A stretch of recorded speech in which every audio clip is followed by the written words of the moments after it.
CPM-നെ വെല്ലുവിളിച്ച് ജി സുധാകരൻ അമ്പലപ്പുഴയിൽ സ്വതന്ത്രനായി മത്സരിക്കും.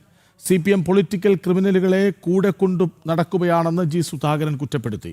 അവരെ ആയുധമാക്കി വ്യക്തിഹത്യ നടത്തുകയാണ്. തന്നെ പുറത്താക്കാൻ എളമരം കരീം റിപ്പോർട്ട് നൽകി. ആ റിപ്പോർട്ട് കള്ളമായിരുന്നു. ആലപ്പുഴയിലെ SDPIയുടെ വളർച്ചയും പരിശോധിക്കണമെന്ന് ജി സുധാകരൻ വാർത്താസമ്മേളനത്തിൽ പറഞ്ഞു. പൊളിറ്റിക്കൽ ക്രിമിനലുകളെ കൂടെ കൊണ്ടു നടക്കുക, അവരെ ആയുധമാക്കി വ്യക്തിഹത്യ നടത്തുക. വ്യക്തിഹത്യ ആരെയും ഞാൻ നടത്തിയിട്ടില്ല, ഇനി നടത്താൻ ഉദ്ദേശിക്കുന്നില്ല. എന്നെ നടത്തുന്നുണ്ട്. എൻ്റെ അച്ഛനും വരെ വിളിച്ചിട്ടുണ്ട്. ഐസിംഗം പറഞ്ഞു അടുത്ത കാലത്ത്. എൻ്റെ പേര് വരെ സുധാ കുരൻ എന്ന ഒരാൾ അമ്പലപ്പുഴക്കാരൻ പേരോട് സുധാ കുരൻ. ഞാൻ ഒരു മാധ്യമത്തോടും ഞാൻ മത്സരിക്കുന്നു എന്ന് ഇതിന് തൊട്ട് മുമ്പ് വരെ പറഞ്ഞിട്ടില്ല. ഒരു രാഷ്ട്രീയ നേതാവിനോടും ഒരു രാഷ്ട്രീയ പ്രവർത്തകരോടും ഞാൻ മത്സരിക്കുന്നതായി അറിയിച്ചിട്ടില്ല. ഒരു പ്രതിപക്ഷ കക്ഷിയുടെ ഒരു നേതാവുമായിട്ട് ഞാൻ സംസാരിച്ചിട്ടേ ഇല്ല. ബേബി MA ബേബി എന്നോട്ടാണ് ഫോണിൽ സംസാരിച്ചിട്ടുണ്ട്. ഇന്നലെയാണ് സംസാരിച്ചത്. അതിന് മുമ്പ് സംസാരിച്ചാൽ ഇന്നലെയാണ് സംസാരിച്ചത്. നാസറുടെ നേതൃത്വത്തിൽ സുജാതയടക്കം അവരൊരു 10-12 സെക്രട്ടേറിയറ്റ് മെമ്പർമാരും ചന്ദ്രബാബു സ്റ്റേറ്റ് കമ്മിറ്റി മെമ്പർമാരും വന്നു. വിവരങ്ങളുമായി സുധീഷ് ഗോപാൽ ഒപ്പം ചേരുന്നുണ്ട്. സുധീഷ്, ഈ വാർത്താ സമ്മേളനത്തിൽ പലതരത്തിൽ നമ്മൾ ചർച്ച ചെയ്യേണ്ടി വരും.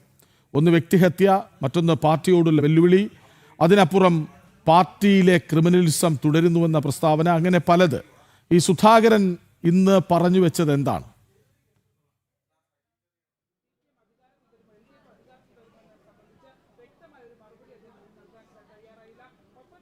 ഏറ്റവും പ്രധാനമായും ജി സുധാകരൻ ഇന്ന് പറഞ്ഞു വെച്ച കാര്യം താൻ അമ്പലപ്പുഴയിൽ മത്സരിക്കാൻ അല്ലെങ്കിൽ പാർട്ടി അംഗത്വം പുതുക്കാതിരിക്കാനുള്ള കാര്യങ്ങൾ തന്നെയായിരുന്നു. കഴിഞ്ഞ 5 വർഷത്തിലധികമായി നടന്ന അവഹേളനങ്ങൾ, അതിലുപരി പാർട്ടിയിലെ ഇപ്പോഴത്തെ പാർട്ടിയുടെ ഭരണഘടനയും അതുമായി ബന്ധപ്പെട്ട് വിശദമായി വിശദീകരിച്ചുകൊണ്ടാണ് അദ്ദേഹം അത് വായിക്കണം, പഠിക്കണം. അങ്ങനെ അറിവില്ലാത്തവർ പാർട്ടിയിൽ പ്രവർത്തിക്കുന്നതിൻ്റെ അപജയം അത് പാർട്ടിക്ക് എത്രത്തോളം ഉണ്ട് എന്നതടക്കം ചൂണ്ടിക്കാണിച്ചുകൊണ്ട് തന്നെ ബോധപൂർവം പാർട്ടിയിൽ നിന്ന് പുറത്താക്കാൻ നടത്തിയ ആസൂത്രിത നീക്കങ്ങൾ, H സലാം അമ്പലപ്പുഴയിൽ വിജയിച്ചിട്ടും ഭൂരിപക്ഷം കുറഞ്ഞു എന്ന പേരിൽ തനിക്കെതിരെ നൽകിയ പരാതി, ആ പരാതിക്ക് നൽകിയ വിശദീകരണം, 25 പേജുള്ള വിശദീകരണത്തിലെ ഒരു കാര്യങ്ങളും സൂചിപ്പിക്കാതെ 22 കുറ്റങ്ങൾ തനിക്കെതിരെ ചുമത്തിക്കൊണ്ട് നടത്തിയ പാർട്ടിയിൽ നിന്ന് പുറത്താക്കാനുള്ള എളമരം കമ്മീഷൻ നൽകിയ കള്ള റിപ്പോർട്ട്, ആ റിപ്പോർട്ട് ആസൂത്രിതമായി തന്നെ പുറത്താക്കാനായിരുന്നു എന്നതാണ് ജി സുധാകരൻ പറയുന്നത്. അതോടൊപ്പം തന്നെയാണ് നിരന്തരമുള്ള അധിക്ഷേപങ്ങൾ, തൻ്റെ അച്ഛന് വരെ പറയുന്ന അധിക്ഷേപങ്ങൾ. അതിൽ ഏറ്റവും പ്രധാനമായി സുധാകരൻ ഓരോ CPM അംഗങ്ങൾക്കോടുമായി പറയുന്നത് ഗാന്ധിയുടെ ലാളിത്യം വേണം കമ്മ്യൂണിസ്റ്റുകാർക്ക് എന്നതാണ് പാർട്ടി തത്വം. അതിന് വിപരീതമാണ് ഇന്നത്തെ പലരുടെയും പെരുമാറ്റം എന്ന് പറയുമ്പോൾ അത് ആരെയൊക്കെ ഉദ്ദേശിച്ചു എന്നത് നമുക്ക് ഊഹിക്കാവുന്നതാണ്. ലാളിത്യമില്ലാത്ത ശൈലികൾ, അതിനെ അടക്കം വിമർശിച്ചുകൊണ്ട് പാർട്ടിക്കെതിരായല്ല തൻ്റെ മത്സരമെന്ന് പറയുമ്പോഴും പൊളിറ്റിക്കൽ ക്രിമിനലുകൾക്കെതിരെ താൻ സംസാരിച്ചുകൊണ്ട് ഇരിക്കും എന്ന് വ്യക്തമാക്കിക്കൊണ്ടാണ് അമ്പലപ്പുഴയിൽ സ്വതന്ത്രനായി മത്സരിക്കുന്നത്. സ്വതന്ത്രനായി മത്സരിക്കുമ്പോൾ ആരുടെയും പിന്തുണ ലഭിച്ചാൽ അത് വേണ്ട എന്ന് പറയുമെന്ന് സുധാകരൻ പറഞ്ഞിട്ടില്ല. എന്നാൽ പിന്തുണ എന്തിൻ്റെ അടിസ്ഥാനത്തിൽ എന്നതിനെ അടിസ്ഥാനമാക്കിയാവും ആ പിന്തുണ സ്വീകരിക്കണോ വേണ്ടയോ എന്ന് തീരുമാനിക്കുക എന്നതാണ് ജി സുധാകരൻ വ്യക്തമാക്കിയിട്ടുള്ളത്. ആ രീതിയിൽ ശക്തമായ മത്സരം H സലാമിനെതിരെ പ്രഖ്യാപിച്ചുകൊണ്ടാണ് ജി സുധാകരൻ രംഗത്തെത്തുന്നത്. ഒരു പക്ഷേ അത് പാർട്ടിക്ക് എതിരെയല്ല, H സലാമിനെ പോലുള്ള പാർട്ടിയിലെ വ്യക്തികൾക്കെതിരെ എന്ന് ചിത്രീകരിച്ചേക്കാം. എന്തുതന്നെയായാലും ജി സുധാകരൻ അമ്പലപ്പുഴയിൽ മത്സരിക്കുന്നു, പാർട്ടി അംഗത്വം പുതുക്കുന്നില്ല, പാർട്ടിയിൽ നിന്നും മോചിതനായി, പാർട്ടിയെ ചതിച്ചിട്ടല്ല പോകുന്നത്. ഇതാണ് സുധാകരൻ്റെ നിലപാട്.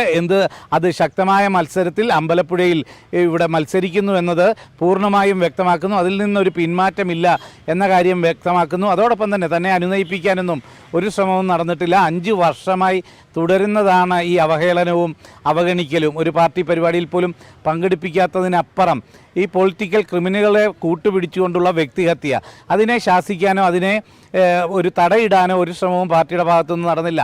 എളമരം കരീം ഈ 22 കുറ്റങ്ങൾ ചുമത്തി റിപ്പോർട്ട് നൽകുമ്പോൾ അതിനെ എതിർത്തത് സംസ്ഥാന കമ്മിറ്റിയിൽ ഒരാൾ മാത്രമാണെന്ന് പറയുമ്പോൾ ബാക്കി എല്ലാവരും തന്നെ എതിർക്കുന്നു എന്ന രീതിയിലാണ് ജി സുധാകരൻ കണക്കാക്കുന്നത്. അതുകൊണ്ട് തന്നെ ആരെയും ബുദ്ധിമുട്ടിക്കാൻ ഇനിയും പാർട്ടിയിൽ നിൽക്കുന്നില്ല എന്നതാണ് സുധാകരൻ പറഞ്ഞു വെച്ചത്. അത്തരത്തിൽ സുധാകരൻ പാർട്ടി വിട്ടിറങ്ങുമ്പോൾ അത് എത്രത്തോളം ഇടതുമുന്നണിക്ക് ആഘാതമാകും, CPM ആഘാതമാകും, ആലപ്പുഴ ജില്ലയിലും അതിന് പുറത്തും എത്രത്തോളം പ്രത്യാഘാതം ഉണ്ടാക്കുന്നതാണ് എന്നത് സംബന്ധിച്ച് തന്നെയാണ് ഇപ്പോൾ CPM ആശങ്കപ്പെടുത്തുന്നത്. ആ രീതിയിൽ ശക്തമായ നിലപാടുമായി ജി സുധാകരൻ പോകുന്നു എന്നത് തന്നെയാണ് ഇന്നത്തെ വാർത്താ സമ്മേളനത്തിൽ ജി സുധാകരൻ പറഞ്ഞു വെച്ചിട്ടുള്ളത്. കൃഷ്ണരാജ്. സുധീഷ് അവിടെ അവസാനിക്കുന്നില്ല. എനിക്ക് തോന്നുന്നു വളരെ പ്രധാനപ്പെട്ട ഒരു വരി പാർട്ടിയിലെ പൊളിറ്റിക്കൽ ക്രിമിനലിസം എന്ന് തന്നെയാണ്. പേരെടുത്ത് പറയുന്നത് സജി ചെറിയാൻ, ഒപ്പം സലാമിൻ്റെ പേരെടുക്കാതെ വിമർശിക്കുന്നുണ്ട് ഇളമരം കരീം. ഈ 3 പേരുടെ പേരുകളാണ് പൊതുവെ പറഞ്ഞു പോകുന്നത്. അതിനർത്ഥം ഈ പൊളിറ്റിക്കൽ ക്രിമിനലുകൾ ഇതാണ് എന്ന ചൂണ്ടിക്കാട്ടൽ കൂട്ടിയായോ? അങ്ങനെ വേണമോ പരിഗണിക്കാൻ കെ സുധാകരൻ്റെ ആ വാക്യത്തെ?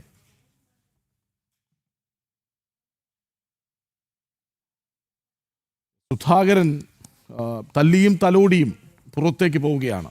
മെമ്പർഷിപ്പ് പുതുക്കാനില്ല, അതിനർത്ഥം പാർട്ടിയിൽ നിന്ന് മുക്തനായി, താൻ പാർട്ടി വിട്ടു എന്നു തന്നെയാണ്. സ്വതന്ത്രനായി അമ്പലപ്പുഴയിൽ മത്സരിക്കും എന്ന് പറയുന്നു. അപ്പോഴും ഏതെങ്കിലും ഒരു പാർട്ടിയിൽ ചേർന്നോ ഏതെങ്കിലും ഒരു മുന്നണിയുടെ ഭാഗമായോ താൻ മത്സരിക്കും എന്നല്ല. പക്ഷേ ഏതെങ്കിലും പിന്തുണകൾ തള്ളിക്കളയുമോ എന്ന ചോദ്യത്തിന് ഉത്തരമില്ല താനും. അതിനർത്ഥം ഒരു പക്ഷേ UDFൻ്റെ പിന്തുണയോടെ തന്നെ അവിടെ മത്സരിക്കും എന്നാണ്. ഏതായാലും പറയേണ്ടത് പറയുന്നുണ്ട്.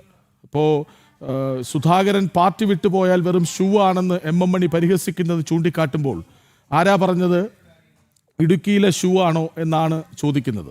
അയാൾക്ക് എന്തിൻ്റെ കേടാണ് ഇടുക്കിയിലിരുന്നു കൊണ്ട് ആലപ്പുഴയിലെ CPM പറയുന്നത് എന്തിനാണ് എന്ന് അദ്ദേഹം തിരിച്ചു ചോദിക്കുകയാണ്. അപ്പോൾ ഉരുളയ്ക്കുപ്പേരി പോലെ മറുപടി പറഞ്ഞാണ് തൻ്റെ വാർത്താസമ്മേളനം അവസാനിപ്പിച്ചത്. വീണ്ടും സുധീഷ് ഗോപാലിലേക്ക്. സുധീഷ്, ഞാൻ പറഞ്ഞു വന്നത് ഈ ഇളമരം കരീമിൻ്റെയും സജി ചെറിയാൻ്റെയും അടക്കം പേരുകൾ എടുത്തു പറഞ്ഞായിരുന്നല്ലോ വാർത്താ സമ്മേളനം. ഈ പൊളിറ്റിക്കൽ ക്രിമിനലുകൾ എന്ന വാക്കിനോട് ചേർത്ത് വയ്ക്കുന്ന 2 പേരുകളാണോ അത് രണ്ടും ജി സുധാകരൻ?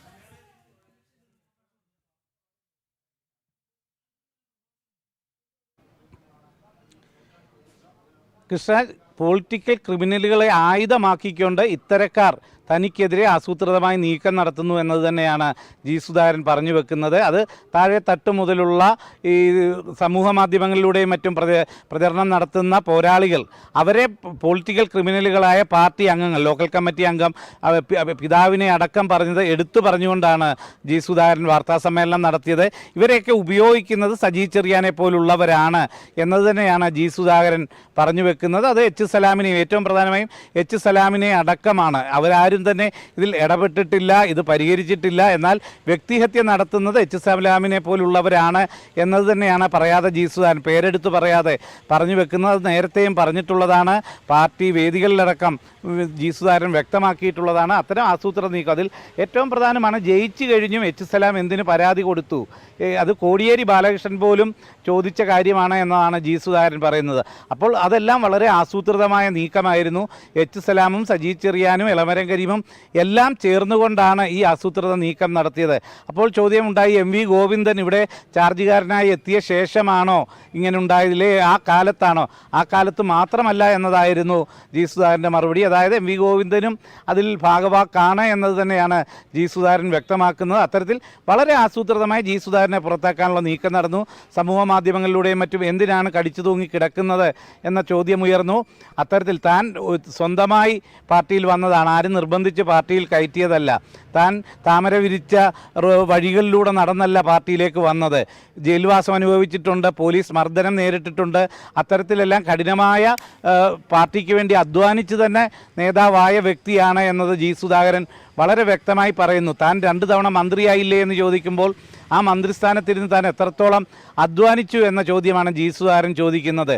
ഇവിടെ നല്ല സർക്കാർ കെട്ടിടങ്ങൾ ഉണ്ടായില്ലേ, റോഡുകൾ ഉണ്ടായില്ലേ, ദേശീയപാത വികസനവുമായി ബന്ധപ്പെട്ട് 50% സംസ്ഥാന സർക്കാർ വഹിക്കണമെന്ന് പറഞ്ഞപ്പോൾ മുഖ്യമന്ത്രിയുമായി ഡൽഹിയിൽ പോയി പ്രധാനമന്ത്രിയെയും ഗഡ്കരിയെയും കണ്ട് അത് 25% കുറച്ച് ആ 6500 കോടി രൂപ കെട്ടിവെച്ചുകൊണ്ട് ദേശീയപാത വികസനത്തിൻ്റെ എല്ലാ നടപടികളും പൂർത്തിയാക്കിയത് താനായിരുന്നു. 2021 വരെയും അതിൻ്റെ ചുമതല സംസ്ഥാന സർക്കാരിനായിരുന്നു. അന്ന് കൃത്യമായി നടപ്പാക്കി. എത്രത്തോളം റോഡുകൾ കൊണ്ടുവന്നു, AC റോഡ് അടക്കം, പെരുമ്പളം പാലമടക്കം നിർമ്മാണം ആരംഭിച്ചതും അതിന് തുക അനുവദിപ്പിച്ചതും താനിരുന്നല്ലേ? അത്തരം അധ്വാനം നടത്തിയിട്ടല്ലേ എന്നാണ് ജി സുധാകരൻ ചോദിക്കുന്നത്. ഓരോ താലൂക്കിലെയും അനുവദിച്ച പാലങ്ങളുടെ എണ്ണം അക്കമിട്ട് നിരത്തിക്കൊണ്ട് താൻ നടപ്പാക്കിയ വികസന പ്രവർത്തനങ്ങൾ കൃത്യമായി പറഞ്ഞുകൊണ്ടായിരുന്നു ജി സുധാകരൻ്റെ വാർത്താ സമ്മേളനം. അത്തരത്തിൽ ആ സ്ഥാനത്തിനനുസരിച്ച് പ്രവർത്തിച്ചുകൊണ്ട് അധ്വാനിച്ചു. താൻ ജനങ്ങൾക്ക് വേണ്ടി എന്ത് ചെയ്തു എന്നതാണ് നോക്കേണ്ടത്, എത്ര തവണ ആയി എന്നതല്ല. അത് ചോദിക്കുമ്പോഴും അത് തന്നോട് മാത്രം എന്തേ ചോദിക്കുന്നു എന്ന ചോദ്യം കൂടി ജി സുധാകരൻ മുന്നോട്ട് വെക്കുകയാണ്. ഇതുപോലെ മന്ത്രിയായവരും ഒക്കെ മറ്റുള്ള നിരവധി പേരുള്ളപ്പോൾ തന്നെ തന്നോട് മാത്രം ഈ ചോദ്യം ചോദിക്കുന്നത് എന്തുകൊണ്ടാണ്? പിന്നെ ഭുവനേന്ദ്രൻ്റെ പേര് പറഞ്ഞ് വിമർശനം ഉന്നയിക്കുന്നവർ, ഭുവനേന്ദ്രൻ അടികൊണ്ട് കിടക്കുമ്പോൾ അവിടെ നിന്നും ഓടി രക്ഷപ്പെടുകയായിരുന്നു SFI പ്രവർത്തകരെന്ന ഗുരുതര ആരോപണം ജി സുധാകരൻ മുന്നോട്ട് വെച്ചിട്ടുണ്ട്. അതോടൊപ്പം തന്നെ ഭുവനേന്ദ്രൻ്റെ കൊലപാതകവുമായി ബന്ധപ്പെട്ട കേസ് നടത്താൻ 5 പൈസ പാർട്ടി തന്നിട്ടില്ല. തൻ്റെ പുരയിടത്തിൽ നിന്ന് ആഞ്ഞിലി വെട്ടി വിറ്റാണ് ആ കേസ് നടത്തിയത്. കേസ് പരാജയപ്പെട്ടപ്പോൾ അപ്പീൽ പോകാൻ ഒരു സഹായവും ഉണ്ടായിട്ടില്ല. പിന്നീട് ഇവർ എന്തിൻ്റെ പേരിലാണ് ഭുവനേന്ദ്രൻ്റെ പേര് പറഞ്ഞ് തന്നെ വിമർശിക്കുന്നത് എന്നതാണ് ജി സുധാകരൻ ചോദിക്കുന്നത്. അത്തരത്തിൽ മറ്റൊരു കാര്യം കൂടി ചോദിച്ചോട്ടെ സുധീഷ്, അതായത് CS സുജാത വരുന്നു, പാർട്ടിയുടെ ജില്ലാ കമ്മിറ്റി അംഗങ്ങൾ, സെക്രട്ടേറിയറ്റ് അംഗങ്ങൾ വരുന്നു എന്ന വാർത്ത വരുന്നു, MA ബേബി വന്നു എന്ന ജി സുധാകരൻ തന്നെ സമ്മതിക്കുന്നു, പിണറായി വിജയൻ വിളിച്ചിരുന്നു എന്ന വാർത്ത വരുന്നു. അതൊക്കെ ഒരു വശത്ത് നിൽക്കുകയാണ്. അപ്പോഴാണ് ജി സുധാകരൻ ഇനി പാർട്ടിയിലില്ല എന്നും സ്വതന്ത്രനായി മത്സരിക്കുമെന്നും തല്ലിയും തലോടിയും പറഞ്ഞിട്ടൊടുവിൽ പ്രഖ്യാപിക്കുന്നത്. ഇത് കൃത്യമായൊരു പദ്ധതിയുടെ അടിസ്ഥാനത്തിലോ? കാരണം സ്വതന്ത്രനായി ഒരു പാർട്ടിയിലും ഒരു മുന്നണിയിലും ചേരാതെ ഞാൻ ജനങ്ങൾക്ക് മുന്നിലേക്ക് മത്സരിക്കുന്നു, കൺവെൻഷൻ പോലും ഉണ്ടാകാൻ സാധ്യതയില്ലെന്ന് പറയുന്നു, എന്നിട്ട് UDFിൻ്റെ പിന്തുണ വാങ്ങുന്നു. അതാകില്ലേ നടക്കാനിരിക്കുന്നത്?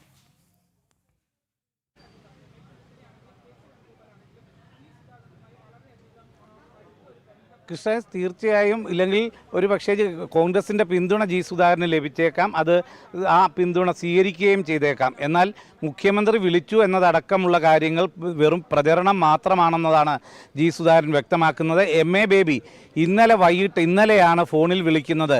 ആദ്യമായി ഫോണിൽ വിളിച്ച് ഈ വിഷയം സംസാരിക്കുന്നത് ഇന്നലെ മാത്രമാണ് എന്നതാണ് ജി സുധാകരൻ വ്യക്തമാക്കിയിട്ടുള്ളത്. മറ്റ് എല്ലാം അനുനയിപ്പിക്കാനുള്ള ശ്രമങ്ങൾ നടന്നു എന്ന് വരുത്തി തീർക്കാനുള്ള ബോധപൂർവമുള്ള CPMൻ്റെ ശ്രമങ്ങളാണ് എന്നതാണ് പറയുന്നത്. CS സുജാത വന്നത് തൻ്റെ ബന്ധുവാണ്. ഒപ്പം വന്നത് ഹരിശങ്കർ, തൻ്റെ അനന്തരത്തിയുടെ ഭർത്താവാണ്. ഇവർ ഇവിടെ എത്തിയത് രാഷ്ട്രീയം പറഞ്ഞു എന്നുള്ളതല്ലാതെ ഒരു തരത്തിലും സംസ്ഥാന കമ്മിറ്റി നിയോഗിച്ചിട്ടോ മറ്റാരുടെയെങ്കിലും ദൗത്യം ഏറ്റെടുത്തോ അല്ല. അങ്ങനെ ഒരു ദൗത്യവും ഇവിടെ ഉണ്ടായിട്ടില്ല, അനുനയ ശ്രമങ്ങൾ ഉണ്ടായിട്ടില്ല എന്നതാണ് ജി സുധാകരൻ വ്യക്തമാക്കുന്നത്. ബാക്കിയെല്ലാം CPM താനെ തിരിച്ചു പാർട്ടിയിലേക്ക് കൊണ്ടുവരുവാനും ഒപ്പം ചേർത്ത് വെക്കാനും വലിയ ശ്രമങ്ങൾ നടന്നു എന്ന് വരുത്തി തീർക്കാനുള്ള ബോധപൂർവമുള്ള ശ്രമം എന്നത് തന്നെയാണ് ജി സുധാകരൻ പറയുന്നത്. ഇതേ സാഹചര്യത്തിൽ തന്നെ ജി സുധാകരൻ ഇപ്പോൾ പാർട്ടി വിട്ട് സ്വതന്ത്രനായി മത്സരിക്കാൻ തീരുമാനിച്ചിരിക്കുന്നു. അത് ജയിക്കാൻ വേണ്ടിയാണ് മത്സരിക്കുന്നത്. ഇതിനു മുമ്പ് ജി സുധാകരൻ ഒരു കാര്യം പറഞ്ഞു, വിപ്ലവത്തിന് ചില തന്ത്രങ്ങളുണ്ട്. ആ തന്ത്രങ്ങൾ വിപ്ലവത്തിന് വേണ്ടിയുള്ളതാണ്. അത് എന്ന് വിപ്ലവം വിജയിക്കുന്നു അതുവരെയും ആ തന്ത്രങ്ങൾ വിപ്ലവത്തിന് വേണ്ടി ഉപയോഗിക്കും എന്ന് ജി സുധാകരൻ പറയുമ്പോൾ ഈ മത്സരവും ഒരു വിപ്ലവകരമായ ദൗത്യമായി തന്നെയാണ് ജി സുധാകരൻ ഏറ്റെടുത്തിട്ടുള്ളത്. ആ ദൗത്യവുമായി മുന്നോട്ട് പോവുക തന്നെ ചെയ്യും എന്നതാണ് വ്യക്തമാക്കുന്നത്. അവിടെ വിജയിക്കുകയാണ് ലക്ഷ്യം. ആ വിജയത്തിന് വേണ്ടി പിന്തുണ നൽകിയാൽ സ്വീകരിക്കും എന്ന കാര്യത്തിലും നമുക്കിപ്പോൾ സംശയിക്കേണ്ടതില്ല എന്നതാണ് വിലയിരുത്തേണ്ട കാര്യം. കൃഷ്ണരാജ്, ശരി. CPMനെ വെല്ലുവിളിച്ച് ജി സുധാകരൻ അമ്പലപ്പുഴയിൽ സ്വതന്ത്ര സ്ഥാനാർത്ഥിയെ മത്സരിക്കും. CPMൽ പൊളിറ്റിക്കൽ ക്രിമിനലുകൾ ഉണ്ട് എന്ന് ആവർത്തിച്ച് പറയുന്നു അദ്ദേഹം. അവരെ ആയുധമാക്കി വ്യക്തിഹത്യ നടത്തുകയാണ് മറ്റുള്ളവർ എന്നുകൂടി പറഞ്ഞു വയ്ക്കുന്നു. ഏതായാലും ആലപ്പുഴയിലെ SDPIയുടെ വളർച്ചയും പരിശോധിക്കണമെന്നാണ് പറയുന്നത്. സുധീഷ് ഗോപാൽ, അതുകൂടി പറഞ്ഞിട്ട് പോകാം. ആലപ്പുഴയിലെ SDPIയുടെ വളർച്ച പരിശോധിക്കണം എന്ന് പറഞ്ഞാൽ ആ ചൂണ്ടുവിരൽ നീളുന്നത് സലാമിലേക്കല്ലേ?